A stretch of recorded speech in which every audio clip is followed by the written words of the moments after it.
gods envy us. They envy us because we're mortal, because any moment might be our last. Everything's beautiful because we're doomed. And how could they not? As mortals, we are endowed with a unique perspective on life. Our mortality is a constant reminder that our time here is limited and that every moment is precious. It is this fleeting nature of our existence that gives everything a heightened sense of beauty and significance. When we look upon a sunset or gaze upon the stars, we are struck by their sheer majesty and wonder. It is as if we are seeing them for the first and last time all at once. The realization that we may never see them again makes the experience all the more poignant and unforgettable. Our mortality also gives us a sense of urgency. We are driven to make the most of our time, to live fully and authentically, to pursue our passions and dreams without hesitation. We understand that every moment we waste is a moment we will never get back. The gods, on the other hand, are immortal beings. They exist outside the constraints of time and space. For them, every moment is the same, every experience repeated endlessly without variation. They cannot experience the same sense of wonder and beauty that we do, for they are not subject to the same limitations and impermanence. In a way, our mortality is a gift. It is what makes us human, what gives our lives meaning and purpose. It is what allows us to appreciate the world around us in all its complexity and splendor. And perhaps in the end, it is what makes us most like the gods.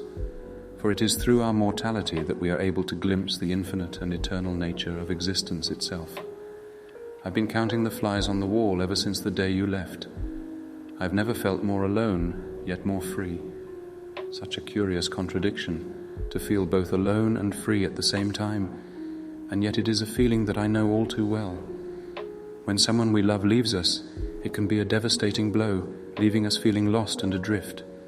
But in the midst of that pain, there can also be a sense of release, a newfound freedom to be ourselves, to pursue our own dreams and passions without constraint. As I count the flies on the wall, I am acutely aware of my own solitude, but even in that loneliness, there is a sense of liberation. Without the expectations and demands of another, I am free to explore my own desires and ambitions, to chart my own course through life. It is a bittersweet freedom, to be sure. There are moments when the pain of your absence feels overwhelming, when the weight of your absence bears down on me like a heavy stone. But even in those moments, there is a sense of possibility, of potential, of a world of new experiences waiting to be explored. Perhaps that is the nature of freedom. It is not always easy, and it is not always comfortable. But it is a state of being that allows us to grow and change, to explore the world around us with an open heart and an open mind. And even in the midst of the greatest pain and loneliness, that freedom can be a beacon of hope, a reminder that we are more than the sum of our losses, that we are capable of creating something beautiful and new out of the ashes of our past. And it is the cruelty of this world that makes it all the more beautiful. How can such a statement be true? How can the harsh realities of life make it more beautiful rather than less? The answer lies in the very nature of beauty itself. Beauty is not something that exists in isolation, something that can be appreciated without reference to the world around it. Rather, beauty is intimately connected to the world of which it is a part, and it is often in the face of adversity that its true power is revealed. Consider the beauty of a sunrise. As the sun rises above the horizon, it paints the sky in a riot of colors, casting the world in a magical glow. And yet, it is the darkness that precedes that sunrise, the cold and lonely night that makes its appearance all the more stunning. It is the contrast between the darkness and the light, the struggle between the forces of night and day, that makes the sunrise such a breathtaking and awe-inspiring sight. Or consider the beauty of a rose. Its delicate petals are a wonder to behold, soft and fragrant and impossibly intricate. And yet it is the thorns that protect those petals, the sharp and unforgiving edges that give the rose its strength and resilience.